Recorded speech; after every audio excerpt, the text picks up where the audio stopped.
11 March 2025 এই দিন আমাদের ফুলেশ্বরের বাড়িতে শীতলা পুজো।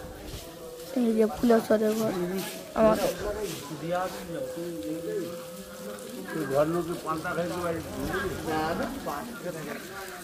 আমাদের দেশের বাড়ি। এই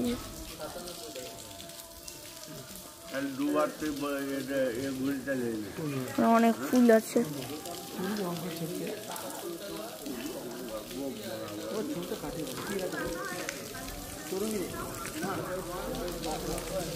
এখানে আমাদের ঠাকুর তৈরি হচ্ছে আর এখানে হলো মন্দির।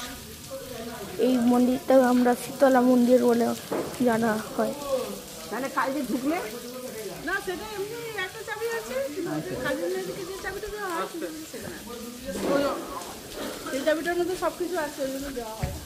এখানে আমাদের ঠাকুর বসবে। এটা কোন জায়গা? এটা কোন জায়গা?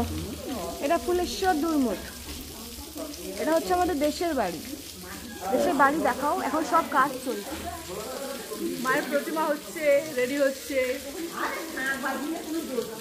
আজকে কি আজকে মাটি উঠবে? আজকে আমাদের মাটি